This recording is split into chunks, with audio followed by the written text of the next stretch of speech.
Bonjour à tous. Aujourd'hui, nous allons revenir sur la démonstration qui a eu lieu le 22 mars à Chalindry et qui avait pour titre « Démonstration de semis direct sur orge de printemps ».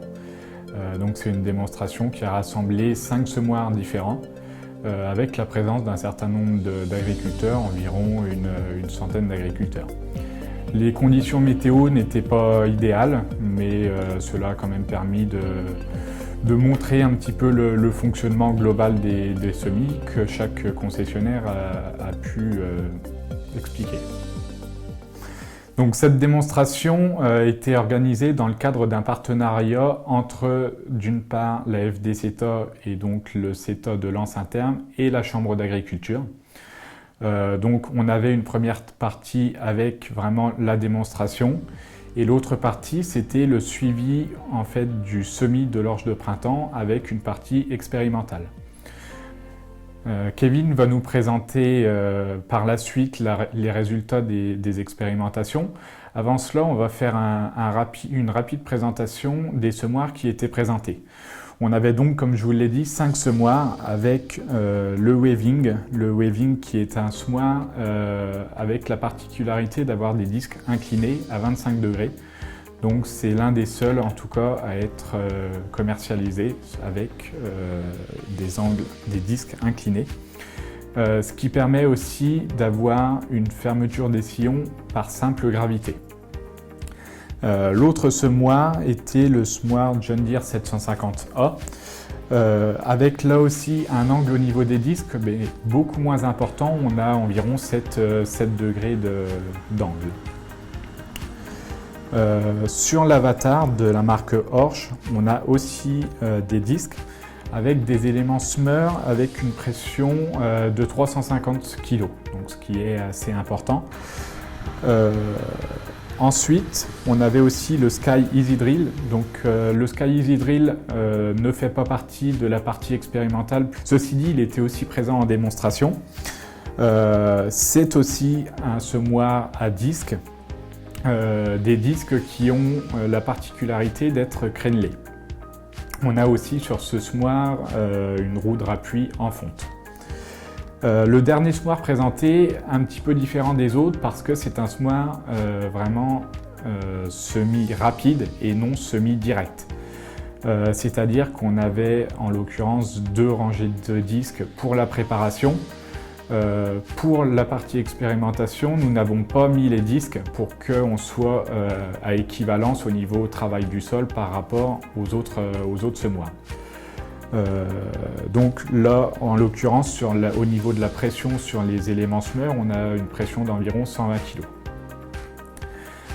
Donc voilà pour la présentation des semis. Kevin, est-ce que tu peux nous présenter un petit peu l'essai et puis donc le protocole notamment?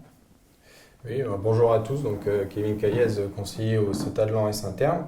Donc en fait l'idée de cette expérimentation était d'avoir des données chiffrées en fait sur une comparaison de semoirs en semi-direct.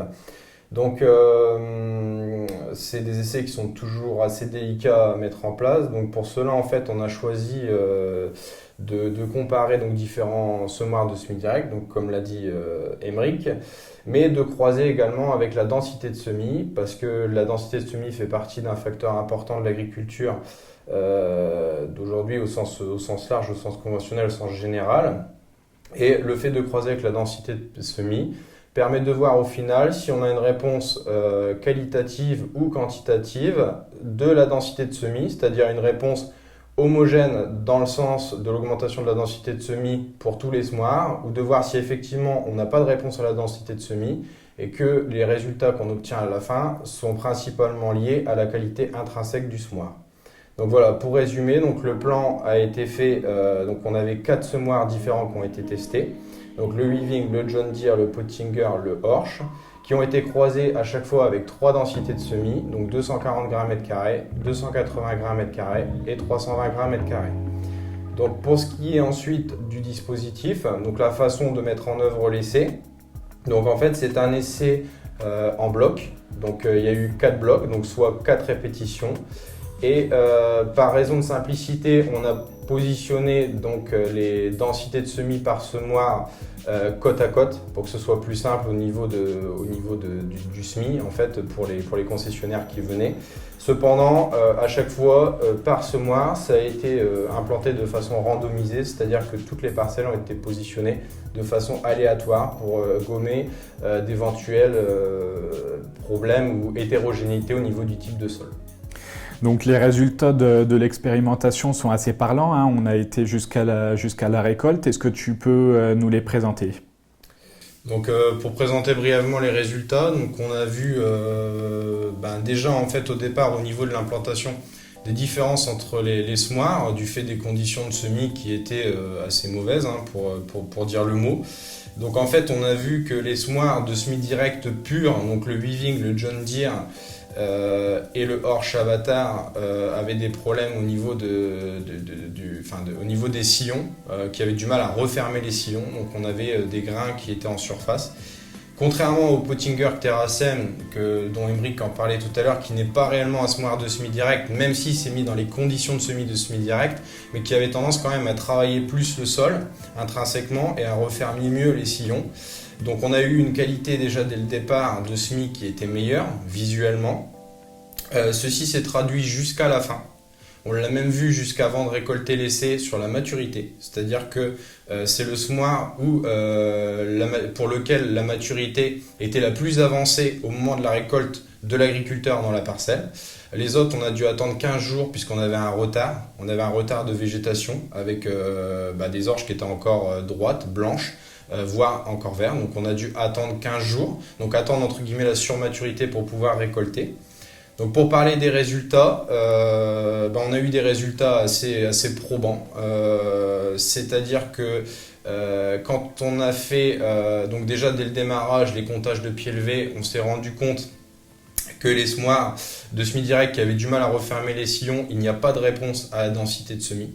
Le seul semoir qui répond à la densité de semis, c'est le Pottinger Terrasem.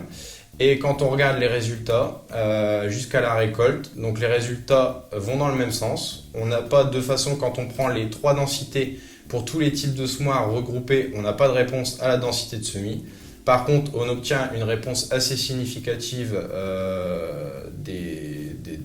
des semoirs en tant que tels, au niveau du rendement aussi de la qualité, avec le Terrasem dont le rendement est autour de 80 quintaux. Et en moyenne, les autres semoirs de semis direct, on est autour de 60-65 quintaux. Donc des résultats significatifs, c'est-à-dire qu'on a des classes significatives qui permettent de dire que la réponse est statistiquement viable. Donc il y a des vraies différences avec un écart type qui est autour de 5. Donc voilà, c'est pas un écart, ça fait partie des bons écarts types.